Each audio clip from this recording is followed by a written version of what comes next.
Assalamualaikum warahmatullahi wabarakatuh. Halo teman-teman, selamat datang dan selamat bergabung di podcast Anti Hoax Mavindo. Perkenalkan, saya Violita Siska Mutiara, biasa dipanggil Vio.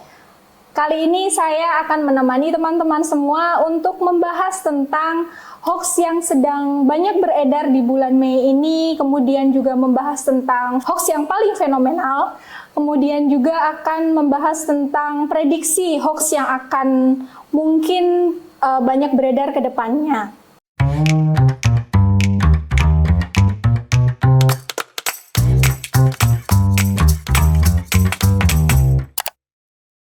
Podcast Anti Hoax Mavindo ini adalah program podcast rutin setiap bulan yang selalu mengupdate informasi tentang hoax yang banyak beredar.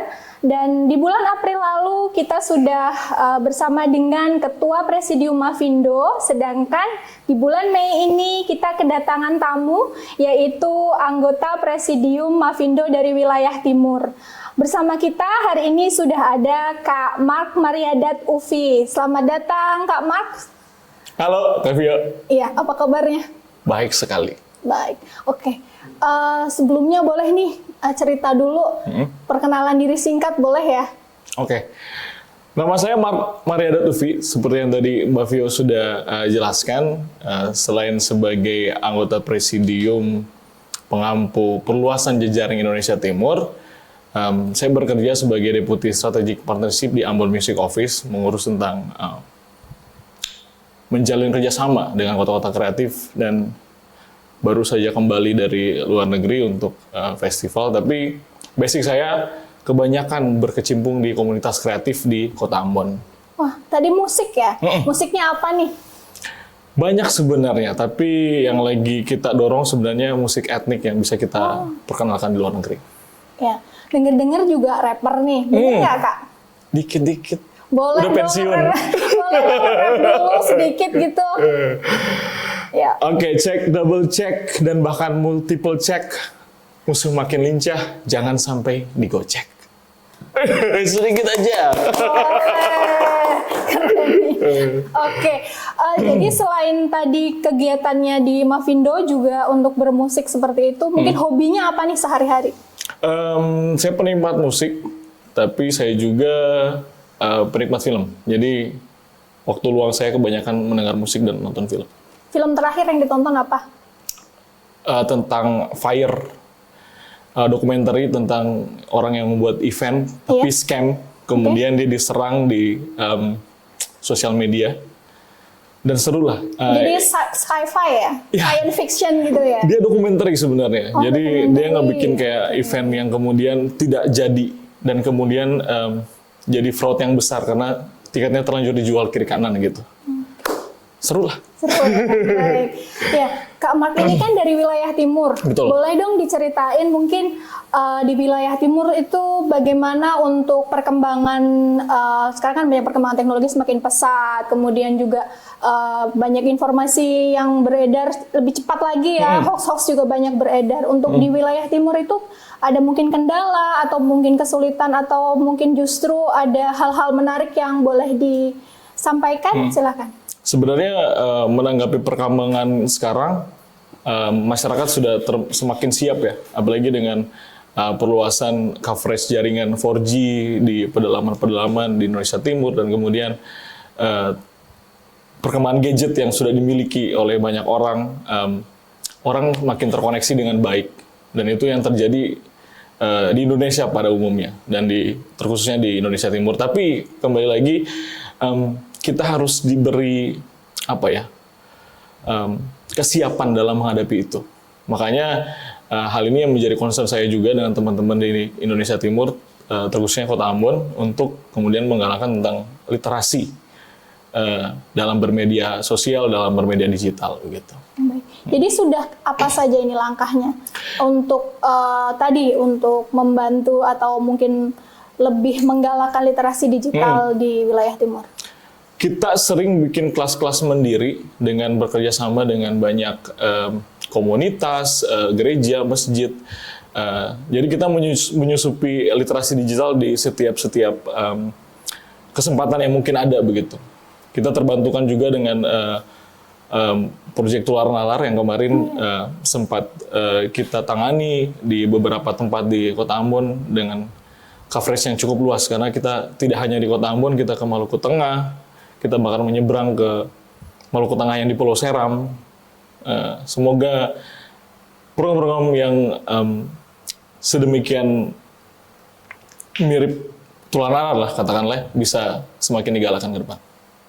Oh, baik. Ya, tadi sampai ada yang nyebrang-nyebrang pulau gitu ya. Itu respon dari masyarakat di sana seperti apa? Dan apakah ada kendala mungkin terkait, kan ada perbedaan waktu ya dengan Indonesia Barat, Indonesia Timur seperti itu kan lain. Kemudian tadi ada jarak, mungkin ada transportasi atau yang lain. Kita sebenarnya lebih ke masalah geografis ya. Karena harus nyebrang, kemudian jalur darat yang dengan transportasi seadanya. Tapi itulah animo masyarakat kalau boleh saya bilang sangat tinggi, karena literasi digital itu disambut berbagai generasi begitu.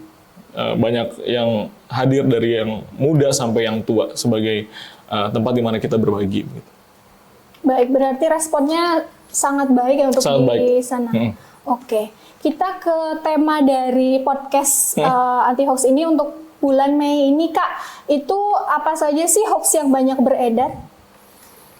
Sebelum saya mau jelaskan lebih panjang, teman-teman bisa langsung ke turnbackhoax.id dan lihat list-listnya. Tapi secara overall, di bulan Mei ini karena lagi panas-panasnya menjelang tahun pemilu ya. Kita sudah sebenarnya dalam masa tahun pemilu itu sendiri. Jadi kalau kita lihat di list hoax yang sudah ada, kebanyakan bercerita tentang black campaign katakanlah dari pasangan-pasangan bakal calon yang kemudian akan terjun di kontestasi pemilu di tahun 2024. Jadi masih tentang politik, karena memang ini sudah tahun politik sebenarnya. Oke, baik.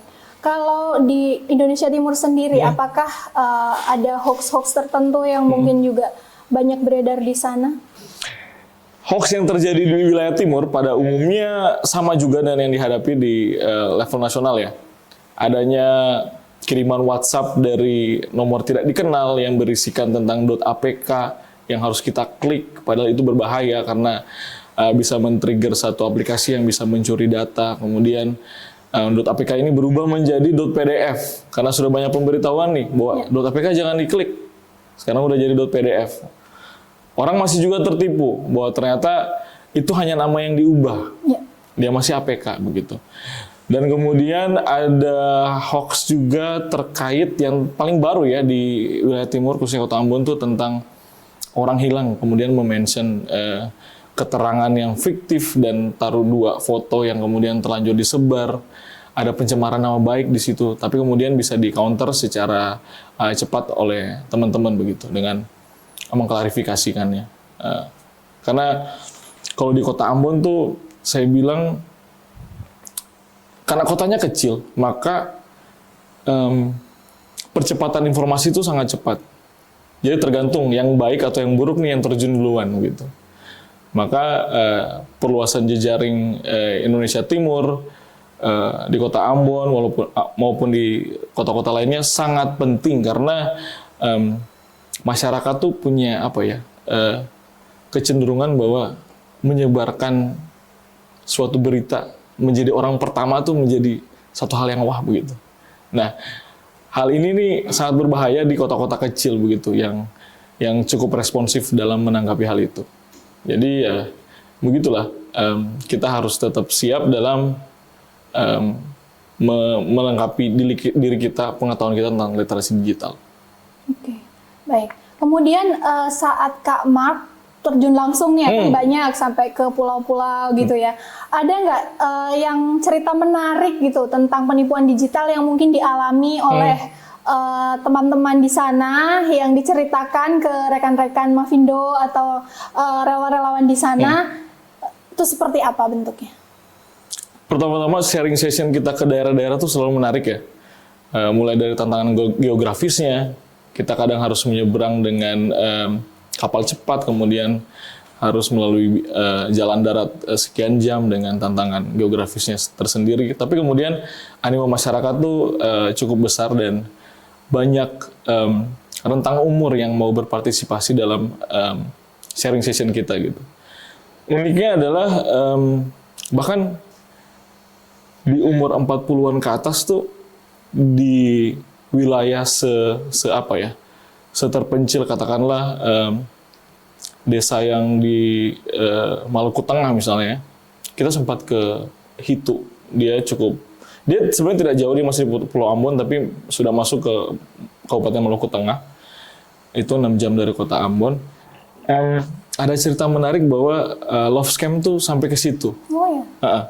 Jadi dia kenalan sama orang luar negeri, terus orangnya minta kirimin duit karena barangnya sudah sampai ke Indonesia, tapi harus Transfer ya? dia sempat transfer dan kemudian orangnya menghilang begitu.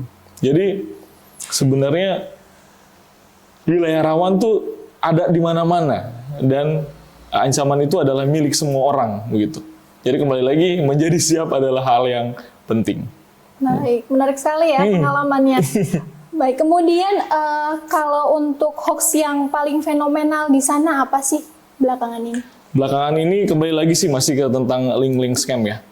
Itu masih sering digalakan.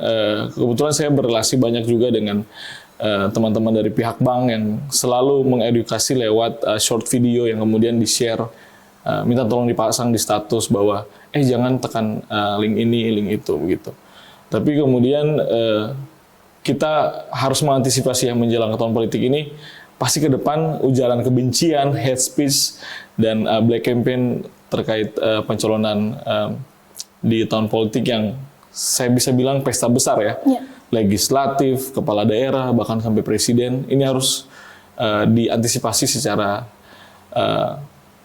siap, betul-betul siap begitu. Karena dia setelah ini, lanjut itu, dan dalam 1 tahun begitu. Jadi dalam diskusi kita di wilayah timur, wah ini ke depan hal ini pasti akan terjadi begitu. Karena di level masyarakat yang tanpa media digital pun, isu-isu sudah beredar dari mulut ke mulut. Jika berkaca dari tahun politik yang sebelumnya begitu. Bahkan antar keluarga bisa saling cekcok dan hal begini gitu. Apalagi sekarang kan platform sudah makin katakanlah makin luas ya.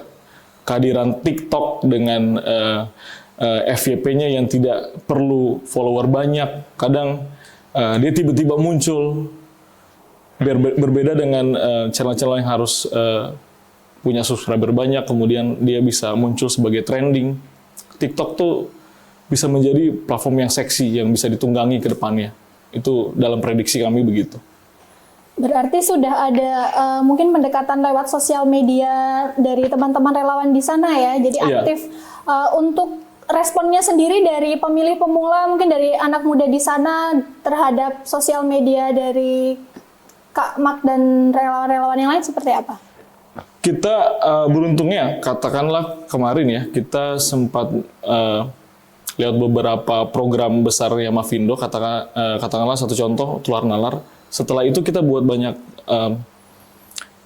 grup-grup WhatsApp dan secara mandiri teman-teman yang tadinya menjadi anggota yang mengikuti pelatihan literasi digital itu bertukar informasi. Jadi sebenarnya poros-poros yang demikian ini sangat penting untuk teman-teman kemudian merasa penting untuk mengklarifikasikan suatu hal begitu. Saya selalu bilang bahwa suatu kebenaran tuh akan terungkap pada waktunya. Tapi 3 minggu dan 3 hari itu bisa kita ubah jadi 3 menit, bahkan 3 detik dalam mengklarifikasikannya gitu. Dan itu butuh jejaring yang luas. Jadi ya kembali lagi Mavindo khususnya di wilayah Maluku, Kota Ambon, kita selalu mencoba mencuri kesempatan lewat bermitra dengan berbagai pihak untuk memberikan literasi digital. Selain memperluas jaring, kita building awareness untuk masyarakat begitu. Baik. Untuk yang tadi ya, jadi sosial medianya kan berarti tadi ada untuk klarifikasi dan sebagainya ya. Itu yang sudah selama ini berjalan untuk konten-kontennya itu yang banyak dibuat, bentuknya seperti apa Kak? Mungkin boleh sharing gitu, banyak konten kreator yang pengen ikutan. Misalnya bentuknya yang lebih menarik itu yang tulisan kah atau video kah, dan bagaimana cara membuatnya gitu, mengatur kan kegiatan relawan yang lain kan juga pasti banyak, seperti apa? Selama ini memang untuk memproduksi video masih minim ya, tapi memproduksi narasi klarifikasi dengan gambar dan caption misalnya itu menjadi hal yang sangat penting karena orang tuh lebih cenderung melihat gambar dan judulnya dan melupakan isi lengkapnya begitu. Jadi mungkin ini juga menjadi hal yang paling penting ya untuk kita lakukan di berbagai daerah begitu. Misalnya membuat infografis yang menerangkan bahwa hal-hal penting itu dalam poin-poin yang sederhana itu lebih eye catching untuk masyarakat. Nah itu sebenarnya yang kemarin sempat kita coba buat di internal Mafindo wilayah Maluku, kemudian membagikannya di grup-grup WhatsApp itu dan efektif juga sebenarnya. Baik, berarti itu juga merupakan salah satu langkah untuk pencegahan hoax juga. Betul. Ya. Baik, untuk persiapan ke tahun politik nih, tahun depan, tahun 2024 untuk pemilu ya, itu kira-kira prediksinya hoax yang bakal banyak beredar itu apa, dan boleh sharing kira-kira bagaimana sih teman-teman untuk mencegah itu terjadi? Baik, kurang lebih sudah dimulai ya, kalau bicara soal tahun politik seperti yang sudah dikompil di turnbackhoax.id, kebanyakan tentang menyerang figur ya. Itu pasti akan eskalasinya akan semakin tinggi mendekati tahun pemilu. Dan menanggapi hal ini, Mafindo sendiri sudah berkoalisi dengan berbagai macam pihak yang punya concern yang sama tentang literasi digital. Ada koalisi masyarakat sipil untuk moderasi konten, ada koalisi masyarakat sipil untuk melawan disinformasi, yang kemudian Mafindo dengan bank datanya sendiri berkontribusi untuk bisa menghasilkan hal-hal yang terkait literasi digital. Sementara dibangun mengenai pre-banking, karena kalau kita bicara debunking, rasanya sudah terlambat ya. Dia sudah terjadi dulu, baru kita menanganinya. Nah, menjadi penting adalah siap sebelum hal itu terjadi. Nah, itu makanya konten pre-banking yang sementara disusun oleh Mafindo menjadi penting untuk bisa kita sebar menjelang tahun pemilu ini. Kita sedang menunggu kick off-nya kapan. Oke, tadi kan sudah ada bocoran-bocoran pre-banking. Mungkin untuk teman-teman yang belum tahu atau mau tahu apa sih itu pre-banking. Kalau selama ini kan sering dengernya debunking, cek fakta gitu. Mungkin boleh di-sharing bocorannya lah, spill dikit-dikit gitu. Pre-banking itu apa, seperti apa, langkahnya bagaimana? Kalau mau spill tentang pre-banking, apa ya? Secara singkat boleh dibilang itu adalah vaksin anti hoax gitu, yang harus dimiliki oleh setiap orang untuk menjadi siap dalam menghadapi hoax yang akan beredar begitu. Jadi itu merupakan penguatan kita dalam berliterasi digital itu. Sebenarnya masih kita tunggu nih kick off eksternalnya. Jadi untuk teman-teman yang mau terlibat dan mau belajar lebih dalam lagi tentang pre-banking, tetap pantengin sosial medianya Mafindo. Jadi udah gak sabar nih, pengen belajar pre-banking juga ya berarti. Itu penting. Baik. Oke, terkait dengan hoax yang sedang fenomenal ya, tadi ada banyak, ada love scam, ada penipuan digital dan lain-lain. Mungkin boleh diceritakan juga, selain yang tadi sudah disebutkan, mungkin ada lagi nggak yang sedang happening nih sekarang? Yang lagi happening nih Coldplay sebenarnya. Oh iya, kemarin sempat war tiket nggak? Nggak dapat. Oh, nggak dapat. Baik. Nah, tapi kemudian ada oknum-oknum yang memanfaatkan hal ini gitu. Ya. Jadi dengan susahnya tiket didapat, banyak orang yang kemudian memberikan link scam, kemudian meminta orang mentransferkan sejumlah DP, dan kemudian orang ditipu. Nah, ini juga menjadi satu catatan penting ya. kadang orang tidak mau cek dan recheck tentang kebenaran sumber keaslian ini aman atau tidak untuk bertransaksi secara digital untuk pihak yang baru dikenal. Jadi sebenarnya kembali lagi, pre-banking itu penting.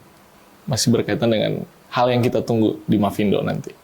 Oke, berarti mungkin juga perlu ada lebih sosialisasi atau apa ya. Jadi untuk keamanan data pribadi juga sepertinya sekarang ini sedang fenomenal juga ya. Mungkin boleh diceritakan. Betul. Berbicara tentang keamanan data pribadi, masih beredar juga link-link yang kemudian mengharuskan user mengisikan tentang nomornya, nomor HP-nya, nomor nama lengkapnya, bahkan identitas secara lengkap ya, yang kurang lebih mirip dengan identitas di kartu KTP begitu. Ini sangat berbahaya sekali karena data itu sebenarnya mestinya disimpan secara konfidensial ya, karena tidak boleh beredar secara luas begitu.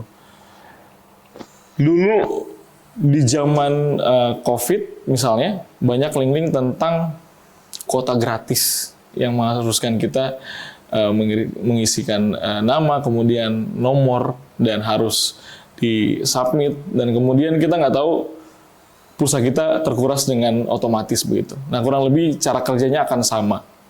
Nah, menanggapi Coldplay yang tadi, ini masih ada berapa bulan nih sebelum konsernya kan? Yeah. Ini baru bulan Mei, masih Juni sekian, dan pasti akan ada pihak-pihak yang tidak bertanggung jawab yang mau memanfaatkan fenomena ini, situasi ini.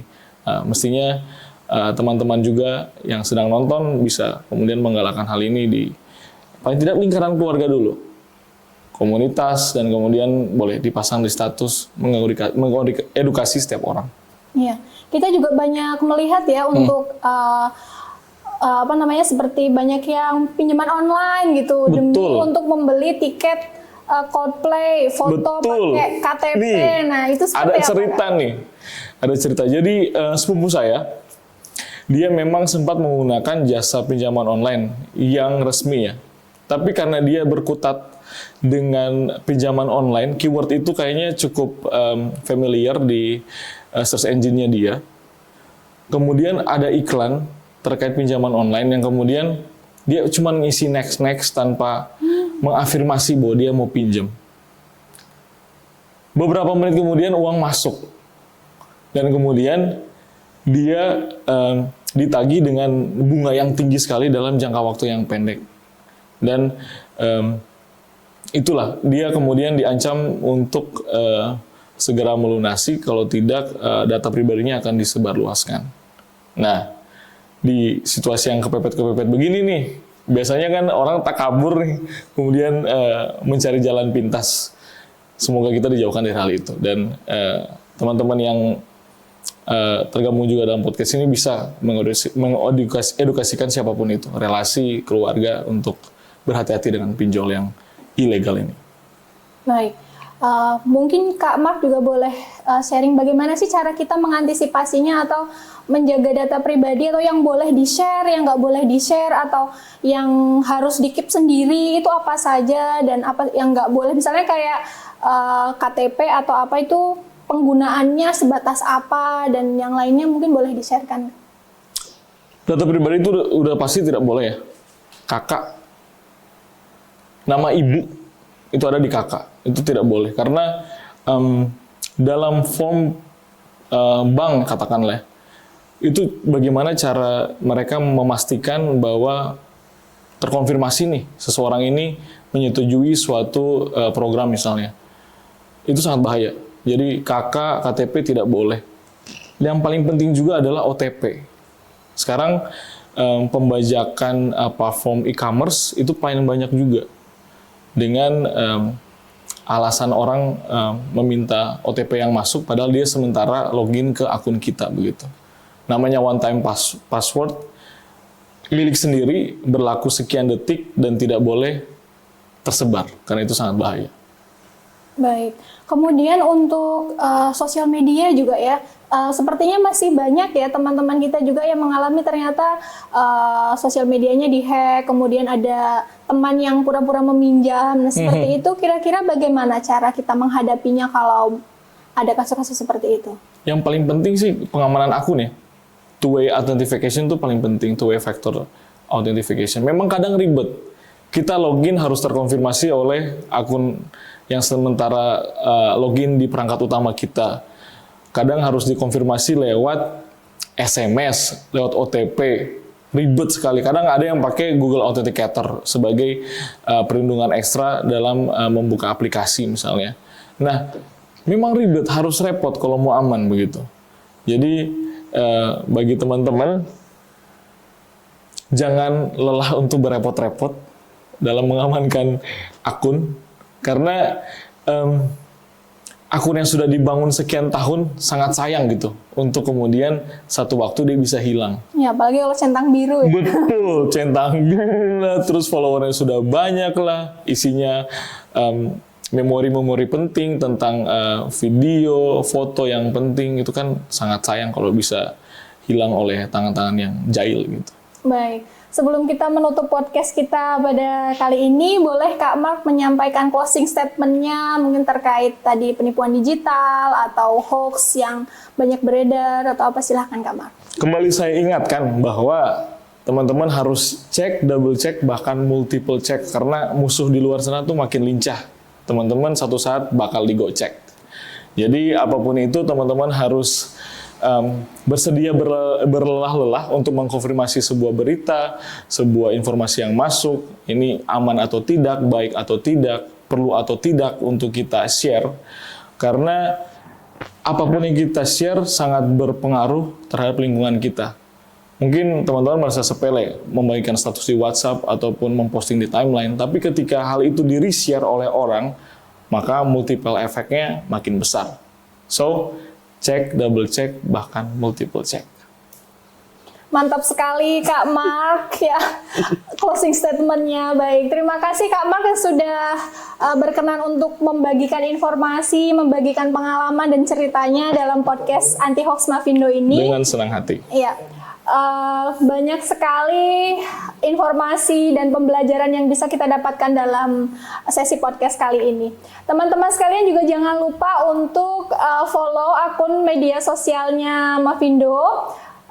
Terima kasih atas kebersamaannya telah menyaksikan podcast Anti Hoax Mavindo kali ini. Sampai jumpa lagi di sesi selanjutnya.